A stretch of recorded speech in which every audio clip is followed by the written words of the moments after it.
Recording. Okay, so we're live. So, hello everyone. Dion here, founder of Successful Soldiers in the Line Academy, and I have Simon Strombom, president of the Titahi RSA, and the guy behind New Zealand Remembrance Army, looking after all of our dead in the graveyards. Welcome. Yes, thank you. He's done hundreds of these, and he's making time to jump on for us. On the back of everything we're talking about, I'm amplifying what's working. Simon, what is the vision for both the Titahi RSA and New Zealand Remembrance Army, please? I'll probably start with the RSA first. A lot of people, I think, are a bit put off by RSAs have become quite dated. One of the things we've tried to do is connect with the community, bring in a younger feel. We've kind of moved away from the traditional model, and people are kind of socialising in a museum type of environment. We've kind of taken a lot of memorabilia off. We've focused more on the age group between 25 and 40. We have kind of taken the traditional model and turned it on its head, and we have a kids area, and we have good food for the community and well priced, and also taken the commemorations, I think, to another level. Yep. We used to get about 300 people to our dawn service that was done in a car park. For years that I wanted to do it on the beach in Titahi Bay because it's very similar to the Gallipoli. And last year we did it on the beach. We had 3,000 people turn up, despite all the Muslim stuff that was going on at the time. This year was obviously a really different year, but next year we've got the New Zealand Mounted Rifles Trust that'll ride down the beach.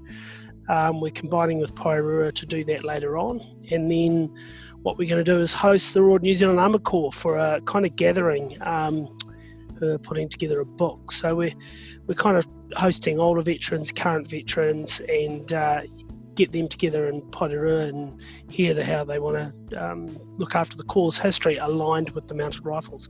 So I think where people need to take Anzac Day and where the RSA struggled is, one, you produce a product. You've got to have good speakers. It's got to be organised, and got to get away from get back to remembrance, what it's all about. Telling the local stories, and the stories are amazing. Like in Titahi Bay, no one realised that two of the killed and wounded, killed in action in World War II, were both from the surf club at Titahi Bays. Yeah, so we're putting a new memorial on the beach, and I think it's important. The two things about Anzac Day for me is, one, you capture your local history, and a lot of it's being lost. Yep. I'll get onto that.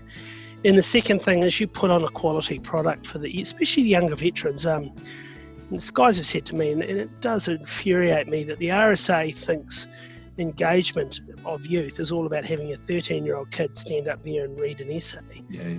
But what it should be about is everyone having a part in the Anzac ceremony, and the younger veterans, doing the ode, not an old, someone coming up and being offered to do the ode or to speak, but the key is to produce a quality product. Good sound systems. We invest. It costs us about $4,000 to put Anzac on, but we're reflected in the quality and the scale of what we do. And if I could jump in there, just because the name of the RSA in my family particularly is that's Hello Ground Man. We grew up there. Kids area, kids were welcome anywhere in there.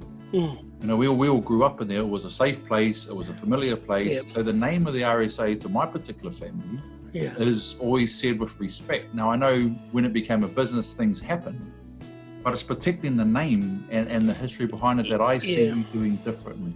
Yeah, it's you need, if you're part of your community, and that's the first focus. You have to, and the RSAs will vary, like two in Pairua.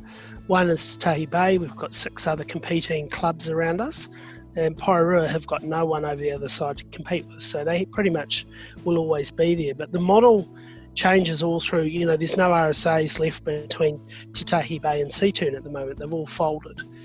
Yep. And my affiliation with my family was to the New Plymouth RSA, where unfortunately they made this grandiose scheme to move really from a centre of town into the suburbs, just as the World War II guys aged and the drink drive stuff came in. And the RSA folded, from moving from probably the most prime location of an RSA in New Zealand too into the burbs, and hence they've struggled ever since. So the problem with the RSA New Zealand is it's a federated model. So no one's obligated to go to work with RSA New Zealand. And I'd also say RSA New Zealand, particularly the board and some of the management at the moment, there's some very good people working there, like people know Danny and a few of the other guys that work there, but they're a bit out of touch with what reality is. And I think my frustration with RSA New Zealand is the fact they keep saying we need to engage with younger veterans. Now we have some great younger veterans at your group, and Sands and Tina Grant and the Onward Bar, and now Remembrance Army, all of us working, and we're doing stuff, right? And they go, oh, we need to engage with the, well, actually, why not stop talking and start listening and come and talk to us? Because we don't want to sit and, as young veterans, you know what it's like. You'd love to have a beer on Anzac Day, but you want to have a beer with people you serve with. If they're not there, Anzac Day is all about, connecting with those people. And we're saying to them, if you're not connecting in that manner, whether it be the war graves, whether it be adventure training, which Dave Benfield does brilliantly, whether it be going to the Onward Bar, which is actually like a place of Mecca now, and it's becoming, and that's why people go there, because you can't, there's no one who really served with me around where I am. So why not listen to us rather than telling us what it's going to be like? Because successive generations of RSAs, the older guys have sat in there and told the next generation of veterans what it's like. And unfortunately, apparently the South African guys were really hardcore, the South African guys who served in the Boer War. And apparently when the World War I's turned up, the World War I's copped it from them. Yeah. So the World War I's dealt to the World War I's, and World War I's dealt to Korea, and then Korea and the World War I's dealt to Vietnam. But, but the problem with the RSA, it's like, it's death by 1,000 cuts. We had an organisation where we had everyone knew veterans in New Zealand. And now we're at a situation in New Zealand where there's probably 25, 30,000 modern veterans, of which I would say only 5,000 probably are connected. Like Waitara RSA, for example, is very connected with their current serving guys. But well, see, that's an interesting point about the mechanics, and what I want to get you on here as well is, if we look at the spirit of the RSA, not the name, not the company, but the spirit of the RSA, where it was created, what it was for, what it was there to do, where it came from, it was all community. It was all connected to community. Well, yeah, the business model was a young man's club in 1916. Unfortunately, you haven't changed the business model since 1916 and looked at the changes, and you can understand. They came off the ships, World War II boys. They had so much collective experience. They wanted to go to the RSA because no one else understood them, and they only talked about, and the guys from their company or the battalion who knew the characters, guys who've been killed and all that type of action. But nowadays that sense of community is not there. And I mean, I sat in Porirua Council for Anzac Day this year looking around the room, and they were talking about old veterans, and I had to point out to the council people that there were actually people such as young veterans. So that kind of perception is being perpetuated through councils. And my vision for RSA New Zealand is very different to what they're delivering at the moment. I think there's been a preoccupation around support. So my RSA has no one who needs support, so what do? And it's the 95% of people who come in the door, the 70% associate veterans who have associates who aren't veterans but have a connection. And what we need the RSA to work out is it's about a connection. All of us, whether it's a grandfather, a friend, or yourself, all of us have a connection, some stronger than the others. But the RSA should be fostering remembrance, fostering the likes of Sands, of promoting the Onward Bar. Everyone celebrates in a different manner. I give the analogy, the RSA at the moment is like in a new modern digital age and still trying to sell landlines and are wondering why they can't sell them. There's all these new digital products out there, and that's the frustration, I think. So if we forget about the whole national model, because there's no requirement to plug into the national model, is there? No. And this is where it's really interesting, and you and I can have this discussion because we know where we both stand on it. Yeah. If there's no requirement to have to plug into the national system, why don't you just make the Titahi Bay RSA really awesome, and then not worry about that's what we're doing. in? That's what we're doing. And and we've had to break, and it's been pretty nasty in times. People got really upset. We've got a field gun out the front, and I'm one of the few returned servicemen. I'm trying to arrange for it to be repaired because it's falling apart.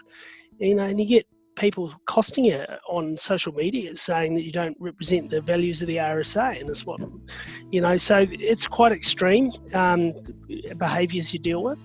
But I think our RSA as a group is focused in the right direction. Our associate members are very well led. We've got a strong backbone of the Perenara family, who have really done a lot, particularly Fiona, and obviously that name's quite familiar. And yes, we have TJ coming time and time again. He's a good person and he supports us, as his wife Greer does as well. So we're lucky we've got good community support, and that's the key. Tap into the people and provide the people with what they want. And a lot of people... We forget that the whole reason we were in that suit to start with was to serve our country and our community. So that's still got to be the way. And I remember I was talking to Cam, and he was doing a remembrance walk before COVID shut it down. Okay. And one of the initiatives that I suggested was, like, every town that you stop and go jump in and do something for the community. Yeah.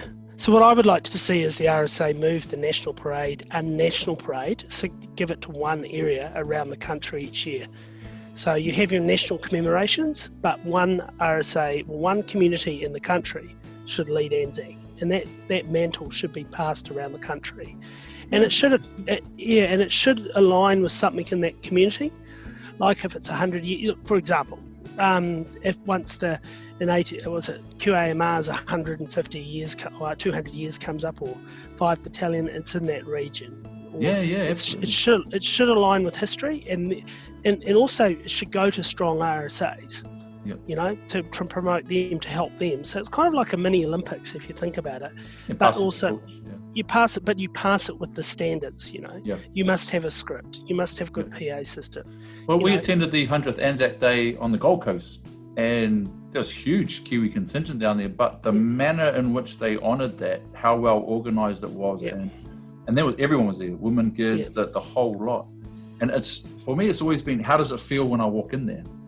And I think we've all, and I'm always going to defend the RSA because, just what it's supposed to stand for. Right? And so what it's supposed to stand for is any returned serviceman should be able to walk into any of these places and feel like they're coming home. Really? That's the fundamental, right?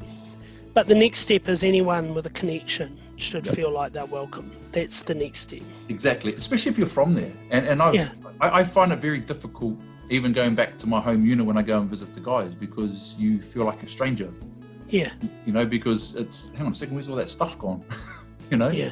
And that's probably the perfect segue into New Zealand Remembrance Army, is because that's honouring those stories, man. And I'll be honest, I'm watching this, when we did our band for Battalion Oil, you basically just get the answers right. You don't really pay too much attention when you're a young soldier. And now when history and honouring where we come from is a fundamental that I said in the last video. Certain groups grabbed that and started yanking on that thread and attacking that thread of history, which has now been taken back off. And I see you as keeping that safe. Yeah, so the key for the RSA for the future is engagement of youth and the New Zealand Inc., the wider community that's got links to our service history. If you don't do that, and that's the vital ground, using a few army terms, if that is the vital ground of the future, the engagement of youth about local stories. So Porirua War Stories is probably second to none in terms of what it's done. So Alan decided, that's how we all started, to record every single soldier's story who are from Porirua. He's done about 700, and I saw a story published and went up, and having seen the graves and overseas and Commonwealth War graves, I went up and cleaned the grave, not knowing really much about it. And when I looked around the cemetery in Porirua, it was just all the graves were in a terrible state. Fast tracking forward, what I realised was there was a national problem, and a lot of people don't understand war graves in New Zealand. They go on about Commonwealth war graves. There's only 3,600 graves out of the 300,000 in New Zealand that are Commonwealth war graves, about 1%. The main one is the big one for us is that the service sections are great, right? But Porirua, for example, was a cemetery that was started prior to World War I. So they don't have a service section. So the servicemen are scattered right throughout the cemetery. So there's no Vans don't actually have a contract with Porirua Cemetery. In the old cemetery, they do in Whenetapu. So what was happening is, and you see a lot of them, and Karori's a classic, where you see a grave, soldier, come back, with the tragic ones, 3 years service, Western Front, is demobbed in 1917, dies of influenza. Now he's buried in the public cemetery, right, by his family. No one looks after that grave. Whereas a guy who went to Samoa, contracts malaria, dies on operations, he's a Commonwealth service grave. So he can do 4 months, be a Commonwealth war grave. And the guy that I told you about also served in South Africa, so he served in 2 wars. He is not. So the real tragedy for New Zealand is the service graves in the public sections that are just basically unattended. And then we get these kind of council guys that tell us that we have to get family permission. Now, to get all the permissions for ones we've done in Karori to date would have taken us about 80 years. There's about 1,000 graves we've done in the public cemetery, and also the ridiculous nature of, if it's a marble, right, you walk up to it, you spray it with BioShield, who by the way sponsor us, and is the most fantastic product if you ever want to do up your house. But if you walk up to the grave, it's a marble, you spray it, you walk away. It takes all of 30 seconds.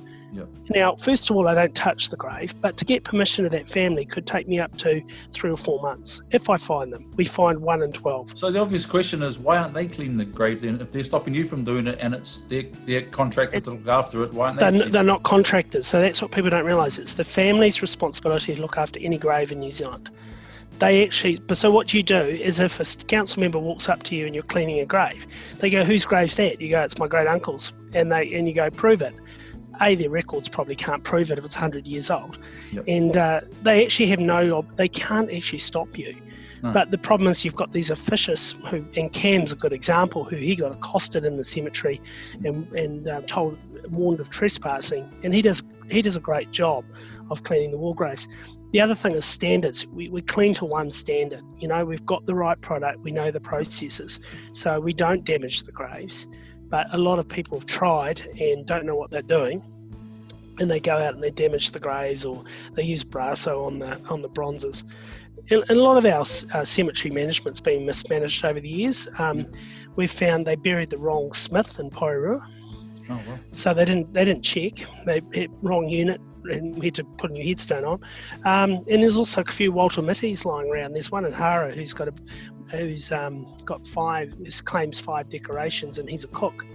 Never got near the front line. So there's one in Karori who convinced everyone he had 3 DCMs. So there's also that.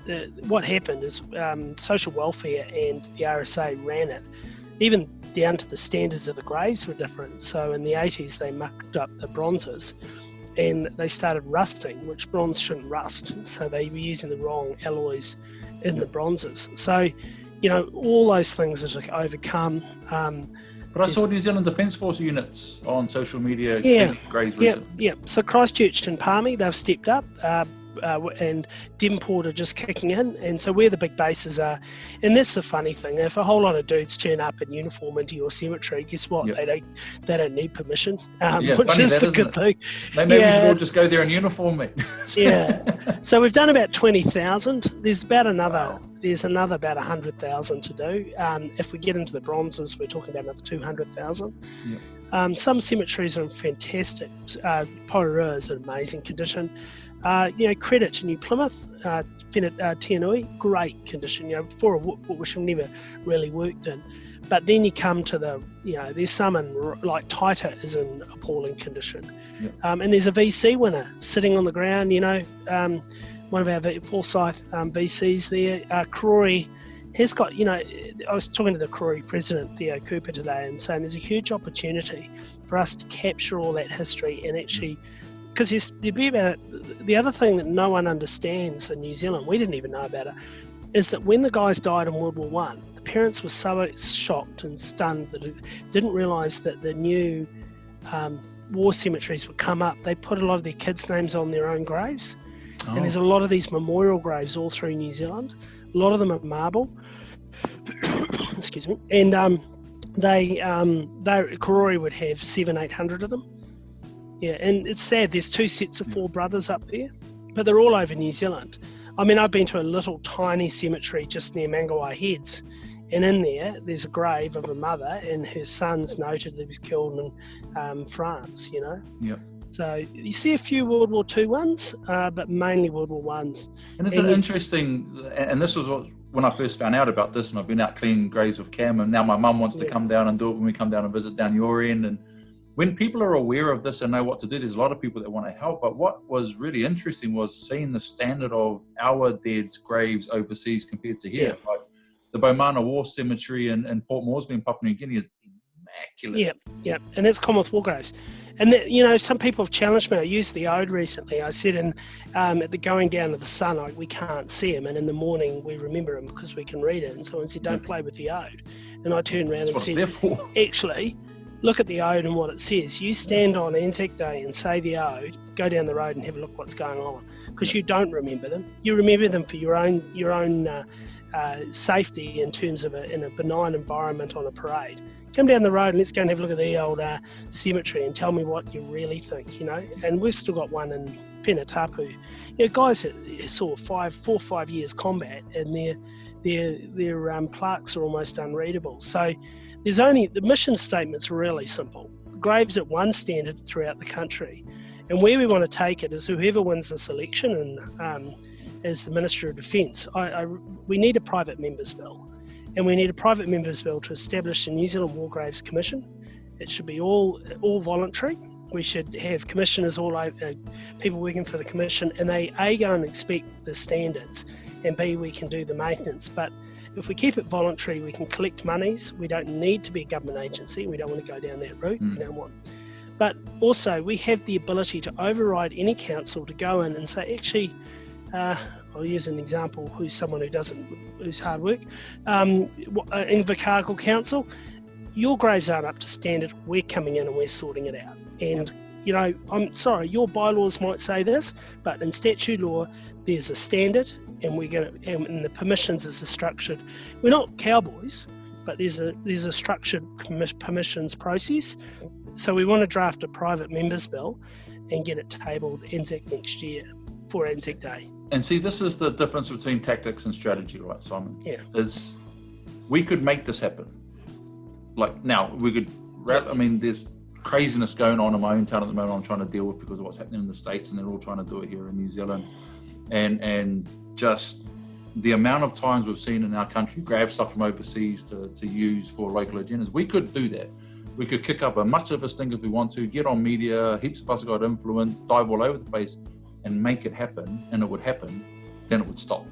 Yeah. And the only way to continue with that legacy is to put it in statute law so that it stays at that standard. Yeah. Because otherwise, if you get hit by a car tomorrow, then what?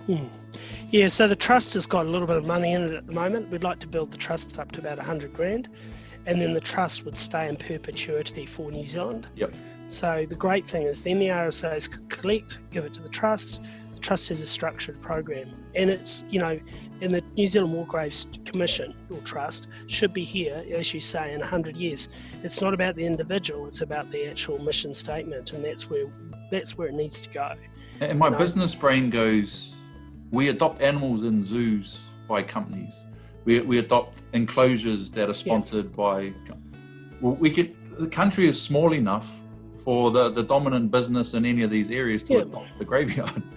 Yeah, you know? They could. Well, so we can do that, and that's where we need to take it. But I think some people struggle. It is all volunteers, you know. You know what it was like when we first set up. I mean, we were literally working to 2 a.m. in the morning. We were getting hammered. We had it coming out our ears. We've got a lot more structure now. We've got the collateral. You know, we've talked to Ron Mark. We've talked to Mark Mitchell. We work with RSA New Zealand. You know, if it hadn't been for Jack Steer, Shane Ratt and Danny and Gavin in there, those guys saw what was coming and they kind of seed funded us. So the RSA did a good job. So let's not rubbish what they do have some really, that was great. They gave us the backbone that then put us up where we are.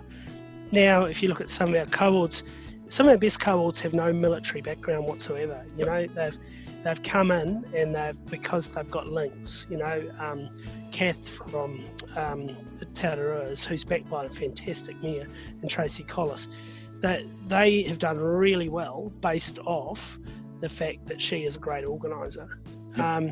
We've been let down by a few veteran guys, which has been a bit of a problem. Some people come and talk a lot, but when the doing happen, it doesn't really equate.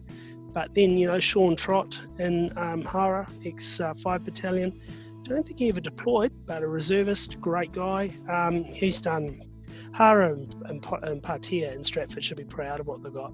You know, they're probably the Hara cemeteries and Nelson, with the cemetery guys, they are at Commonwealth War Cave standard. If you walk in there, it's pristine. And it's the same up in Te Aroha where Brother Dip and Desi are buried, you know, it's flipping immaculate. Yeah, and that's what they should all be like, you know. I mean, it saddens me at Karori, where you see veterans of the Great War and you're spraying a gorse bush, which is growing up and you're having to hack it off his grave.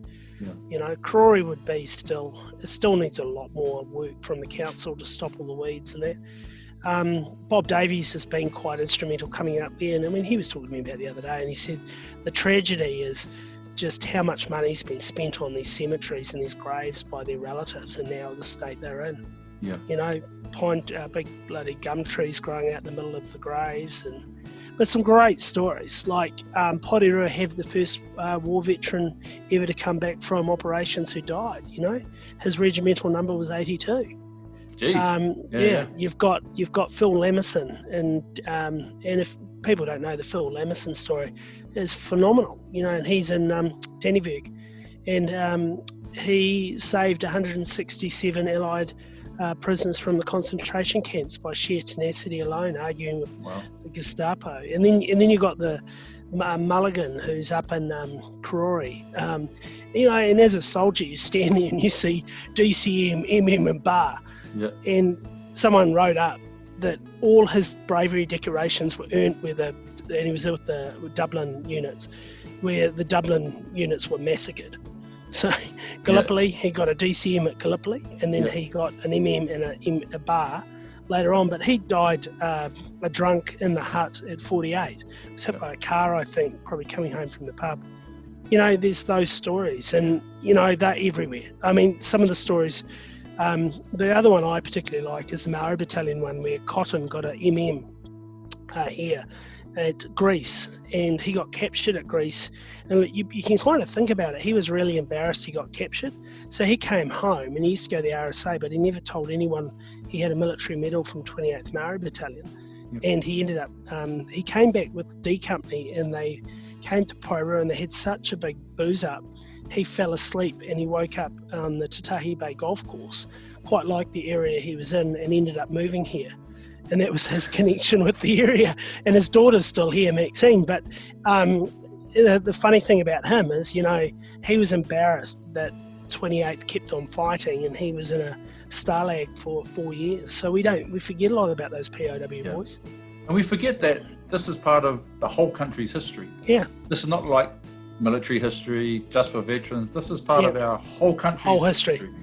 So one interesting one is there were bugger all POWs in World War I, and there was a grave in Tikawiti called Albert Rainbow, and it turned out he was one of the few POWs that got caught. I think there was only 170 in World War I, and there was something like 5,500 or 6,000, maybe more in World War II, and he's one of them.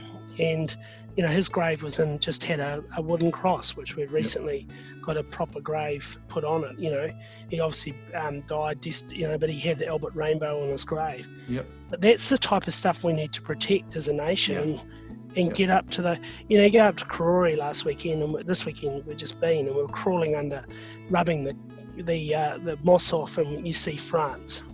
Right. So you clean the grave up, and it's, you know, Mrs. Williams.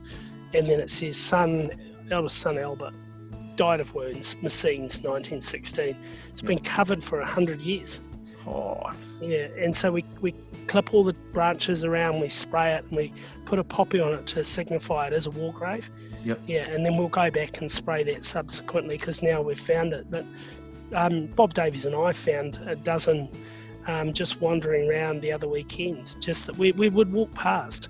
And so we're probably missing another 20% who are buried, you know, we just don't know. But at this stage of the conversation, people will be watching this now. My mum will be the first to volunteer. But so right now, if someone says, that's ridiculous, I live here. Who do I contact? How can I get down? What's the port of call? Where do they go? Yeah, so Process? contacting us on the New Zealand Remembrance Army page. We've got about 5,500 followers.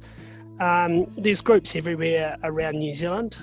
We have been pretty inactive during COVID, of course, and we lost our best time. But really lined up, we start in the spring. The best time. The problem we have at the moment when we do basic restoration, that you paint the graves, it takes forever to dry. Yeah. You don't want to be caught in the cemetery late at night still waiting for the grave to dry. Not the best place to be. But I quite like being in the graveyard. I think I've fallen asleep in a couple of my military career, but it's always quiet and peaceful. And it is peaceful, and Croy's, the bird life is amazing. Just contact us and ask where the groups are. The big focus at the moment is Auckland. We've got a big crew up there, and that's going to take years. Just give everyone a heads up. We're pretty much all over the country. We've still got a lot of work to do in the Hawke's Bay. New Plymouth needs a little bit of work. We've got a lot of work to do in Auckland. Auckland's massive. We've got a good crew in Christchurch and Dunedin. They're underway, but it seems to be this. Wellington's pretty much done and dusted until we get into the services sections, and then we'll need. If we get into the bronzes, we'll need crews for years. Yeah. And so my role down here and my big mouth in this camera and that is to keep amplifying and keep everyone up to date, because I want to raise one other point too, and I'll say it, is I'm embarrassed I don't know a lot of my own military history. Yeah. And so where can we go to find all that? Because there's a lot of stories that you guys are doing now, a lot of documentaries and stories. So we're going to do series. Just follow our site. So we just did Crete, and that was amazing. I must admit, I was pretty stunned. We've got two guys, Alan Dodson and Mark Brewer, fantastic. Oh, and Ross Fisher, there's three of them doing it. And they were writing phenomenal stories. But what they did, which I thought was really cool, was they asked the families to send in photos. And I think some of those photos from Crete were just amazing of these young men. They're going to do Messines, which is coming up. Alan's father was quite cool. He was cruising around in a landing ship on D-Day, and he knew, you never realise this, Derek Baxter, the poet, was actually a midshipman, and they trained Baxter, the poet, was a midshipman with Alan's father, and he became a very famous New Zealand poet. But he was driving ships in to Omaha and Juno Beach. Crazy. That's crazy. So some of those guys, Spike Milligan, people don't realise, was an artilleryman in World War II. I don't know that. So a lot of them had service histories. But Baxter, I can't remember. Baxter, the poet, was a midshipman, and they knew each other. But the history I think that we've got, we need to tell. They're just the local stories. That expands. You just get the core and it'll go. So the local one, and probably finish up with that one, is the local guy here. There was a guy they found who wasn't on the war graves, and Ewing, and it's on Potter War Stories. And he wanted to be a doctor, and he joined up in First Air in World War II. And he was medical corps attached to the petrol company, which obviously fought the Battle of Galacticus. And there's a great book, if you ever want to read it, called The Gatekeepers of Galacticus, where Kubenberger couldn't work out why the Germans didn't attack Galacticus, but they stuck the New Zealand Petrol Company of 150 stout young Kiwi lads and were actually dug in front of the village and basically kept 2 German para-battalions off them. And the sad story is that when about 50 of them got killed, but the Germans kept getting headshots and they couldn't work out why. They thought they were up against elite troops, and it was the New Zealand Petrol Company. But when they were evacuating Crete, they gave priority to the infantry. So a lot of these guys were left behind. Not only did they fought the biggest infantry action of the campaign, they got all captured and stuff like this. But Ewing was in the Petrol Company, and they came forward and they said a girl had been wounded by shell fire or something down the road, and he wandered down to help this young girl who'd been wounded, and obviously ran into a German patrol, and even though he's a medic, he got killed. And so he was in the surf club here, and the surf club didn't know that he was killed in World War II and who he was, but he wasn't even on our war memorial. Oh. So what we've done this year is he's on the war memorial. He's now going on a plaque on the beach commemorating his service, and he's also got something going up in the surf club about him, and the tennis club also he was part of. So it's connecting. We don't have a lot of history. It's connecting those dots and re-establishing our history, and it's the local history that means more than all this other crap about, we go on, and as I say to NZDF, you're very, very keen to go to, like, they went to Monte Cassino and they were crying and harkering at the Monte Cassino battlefield. Yet right down the road from Trentham Cap and Titahi, those graves are in really, really poor condition. So what's the difference between Titahi and Monte Cassino other than a trip?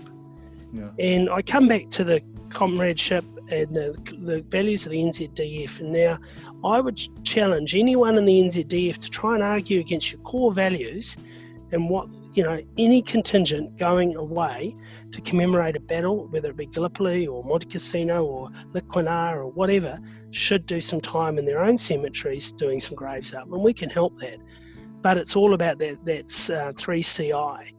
It's paid a lot of lip service by the senior NZDF when you put them under that litmus test and you say to CDF, tell me the difference between, Foxton and France. It's all around, it's a taxpayer paid trip. But you really got to come back to where your roots are, is that why are the graves of those guys who are in France and they got killed in action, where their brothers who came back home in such different states? That's the key.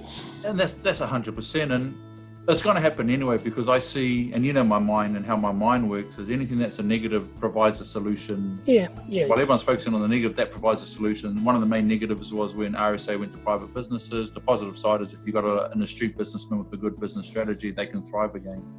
But for me, it's that core value of honor and remembrance. And that thread I see getting stronger and stronger, and it's always how you feel. And walking into the Onward bar, it's a totally different feeling. That was so. I walked in there with my dad. It was like going back to an RSA. It was just low key, mate. There was heaps of stuff. Dad's a military policeman. There's a military police sign above the toilet. I'm probably that. So I think people, I think Crash has got it right. Slash has got it right. Crash was my driver in Afghanistan. Slash has got it right, and the fact he's commissioned Malone writing his final orders on going up to the apex for the attack, and that painting's going to be in there. That's going to be one of the great New Zealand war paintings from Matt Goldie.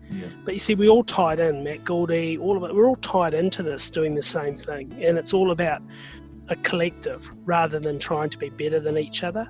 And like you and I have talked about, there's a couple of veteran agencies out there that think it's exclusive to be veterans. We all provide something different, whether it be from the likes of Rebecca Nelson right through to the Onward Bar, through to everyone's got something to give. The RSA should not ever disappear from New Zealand. It may need a different second brand to be a bit more relevant, but I'll pitch something out there. There should be a New Zealand Defence Force Association in New Zealand, and soldiers should be contributing to it to protect. That can be a body that when you raise a complaint you're raising against the chain of command. Now there should be an association that actually is neutral and can also help the soldiers. And that's interesting, because we see this in every business model that we've worked in, Simon. And for anyone watching this, Simon and I have worked in lots of other places outside the forces where we understand this stuff. And if you can align both sides, it works. And accountability, because society's changed. Society and even the Defence Force is about obedience. Well, society doesn't like being obedient. It's now about influence and connection. And you can't bang tables and you can't force people to do things, even by legislation, because they rebel. And then you have a revolution, you have all this stuff happening. So you need to understand that the field is different. All the way back to Sun Tzu's Art of War, we talked about the way. That's the difference. It's like the territorial force, amazing asset. The New Zealand Defence Force has run into the ground, and yet they never ever worked out the rise of the working woman, which was a huge problem for the territorial force soldiers. They ran the paying conditions into the ground, and now they can't work out why people don't want to join.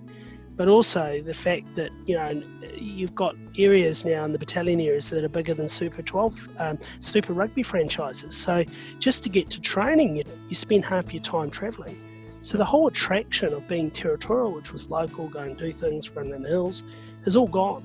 Look at society as well. I mean, with everything that's happening, and this is perfect time for what's happening all around the world, is the challenge against the system, the challenge against the establishment, the challenge against authority is a theme. right? That's a cultural and a social theme at the moment. When Greta Thunberg can come out as a 13-year-old and basically have a temper tantrum and get a Nobel Peace Prize, the balance of power shifted away from the establishment across into influencers and online media and everything else. And online media and social media is just a place that our organisations are terrible at in New Zealand compared to the rest of the world. But now we're seeing, like you see Jacinda Ardern and a couple of other people, how they utilise social media and Instagram. That's where the influence is now. And if you can combine that authority and influence, that's what moves things forward. Yeah. But if you keep fighting with each other and you keep firing shots at each other, it does nothing. So the advantage I see now is you've got your own organization, you've got your own nous, and you've got your own code of conduct and culture and how you conduct yourself. And all of us have that to different degrees on different frequencies. But when they all come into harmony, that's then where we've got that it. Space. And that's what I'm feeling at the moment. Yeah, and that's what we should do. And the other thing is, don't template your organisation. You know, we've done a very agile type of methodology where we let the people tell us what they want to do. So it may be 1 with an RSA, or 2 it's with a veteran, or 3 it's you have to accommodate everyone. And command and control models don't work, and unfortunately I think that's the way the RSA thinks that it's going to run the RSA in the future, and it's completely different. What they should be fostering is centres of excellence and bringing people through. And so it'll be interesting 12 months, I think, for the RSA. But also, you know, from my view as an RSA president, what RSA National does is they don't have a lot of impact on our day to day. I'm more interested in what our community's doing and what the perception is there. And the perception of the RSA is growing as a progressive, very, very astute, respectful, but also we have become the vital ground of the community, which is the key. You know, we should be that, and that's probably a good place to kind of end it for us and say that's where we're taking it. And feel free if anyone join up my RSA, because the more the better. And that's what we're doing, and that was the reason I asked Simon to come on. I mean, for those that know me and know my tribe, I watch and I listen to what's going on around the place, and I'm having come out of all the places I've come out of, it doesn't take long to figure out people's competency and motive. And those are 2 areas I look at first. And from the first time I heard Simon speaking, it was different, because I'm like, hang on a second, someone's talking strategic long-term vision here. And not many people do that in New Zealand. But the strategic long-term vision wasn't to be better. The strategic long-term vision was to do it correctly. One standard, I hear it in your narrative all the time, one standard, the highest that we can achieve the way we're supposed to, because whether we're in, whether we're out, whether we're veterans, whether or not, we were professionals and we volunteered. I volunteered to go for all that stuff. I volunteered to wear the uniform, and I volunteered to deal with all of that stuff. But I was a professional. And professionalism and respect is something that's been missing in the veteran support space. Because there's no accountability once you're out, and people have taken liberty with not being accountable to anyone, especially here on social media. So what I'm seeing now with Simon, I'm seeing competency, I'm seeing the right motive, I'm seeing a strategic vision that benefits everyone, even if he's here or not. It's not centered around money, so there's none of that sort of rubbish going on. And so now my family and I are going to join Titahi Bay RSA, because mum and dad and my sister are down Wellington, down the Upper Huttway. And they all want to come and do this, but we will only go somewhere where it's what we're used to, where we're welcome, and those values are there. We gave a contemporary veteran a ride home one time with my mum and my sister, and I had to stop my mum from dragging this guy out of the car and beating him to death because of how he was speaking about the RSA. And my mum is tiny, right, and she's getting on a little bit, but you badmouth the RSA to my parents' generation or disrespect it, that's when you have issues. So the whole purpose and the whole objective of this is to amplify what Simon's doing, both at New Zealand Remembrance Army and Titahi Bay RSA, and how you can plug in for what you need, not for what we want you to do. But they come in. Yeah, and I think the kind of final thing I want to say is, like you say, a lot of people have been there to slag off how much money they've got and all this type of stuff. We haven't got a lot of money, you know. We run on the smell of an oily rag. We run on the goodwill of people, you know. And it annoys me when I see this kind of preoccupation with, you know, to talk about the RSA as a collective. It's a federated body. RSAs are all different. What should be the intent is that the RSA does represent, and if you don't like it, stop moaning, get in there and change it. Start your own one. It's real easy to throw rocks over the fence. It's harder to bloody catch them. And, you know, And that's the problem I see, is the contemporary veterans are very quick to attack. But, they're perpetuating the whole behaviour that other generations have done. And the challenge is to say, let's do something different. Let's actually get in there and change it and put the time in, and it takes time. Oh, yeah. Oh, yeah. Oh, preaching to the choir there, brother. Sometimes I just shake my head, And most of my biggest problems are not service people. It's people who've been connected to the RSA who actually don't hold the values or understand them. We had one old guy walk up recently and he said to me, "Oh, no, guys don't know what's going for Anzac Day." And I said, "Oh, yeah. Have you got a phone?" No. Have you got the internet? No, I don't have that stuff. Okay. And the papers obviously had stopped because there was no COVID. I said, "Oh, shit. Does anyone get on? No, I don't get any social media." And I said, "Oh, yeah, by the way, is this person who's complaining, are they a member?" "No, they haven't paid their subs." So, at the end of the day, how do I do that? It's virtually impossible. But I think COVID's shown us that the ability to be connected, there's mechanisms through social media. Titahi Bay has a very, very strong social media presence, and it's well run by Fiona Perenara. So they've done a very good job. So they've got a nice blend of operations and remembrance. It's very, very circumspect. So yeah, I think my final comment is we're getting there, but we need support. I'd love every other veterans to come down and come to the RSA.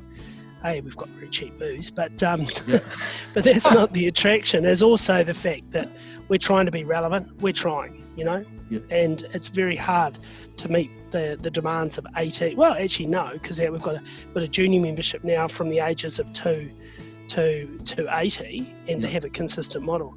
But I was happy the other day. I saw one thing I never thought. I saw a little boy playing with bubbles that being blown by a young girl in the RSA, and he was walking through the bubbles and playing with them. And I thought, man, you wouldn't have seen that a few years ago. No.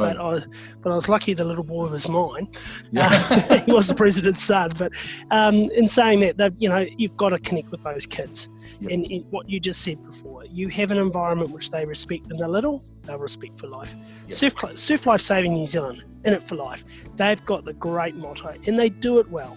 And that's where, you have to look. It's a family, it's like you say, it's inclusiveness.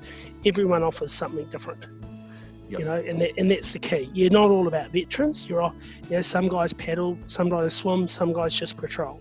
You've got a divergence of people, and what you need to do is accommodate that. And it's getting more and more divergent in New Zealand, where, 95% of the members of the RSA in 10 years' time will have no service connection other than their family. Yep. And that's the key. It's about. And that's enough, mate. Yep, that's enough. That's enough. That's all you need. You don't have to be a VC winning combat veteran to feel welcome in an RSA. No. If the blood that flows through your veins is connected to someone that served anywhere in the timeline in this country, you're part of this country. Oh, and our times have changed. We've been in Muslim countries. We've defended Muslim people. In New Zealand, when I was in Kabul, we ran the Hajj. And we had all this stuff about Muslims in New Zealand, but I used to just, as I sat down to people, said, "Tell me about the Muslim faith."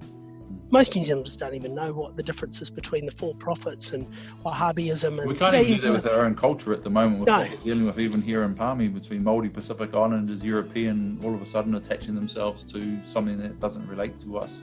Highlights a couple of things, but that's human nature too, Simon. It's human nature. Thank you. The biggest shift I see a huge shift now. There's been a whole lot of shakiness, and the ground's now sort of leveled out. Yeah. And now that we've got some level ground, we can get some K's under the feet. Well, as we say, Titahi Bay RSA, the best little RSA in New Zealand. I'll come down. Your shout. Yeah, my shout. It'll be on the VAR President's tab. Yeah. Sounds good. Cheers. All right, Cheers, bro, mate. Thanks for coming on. Thank you. Cheers. Thank you.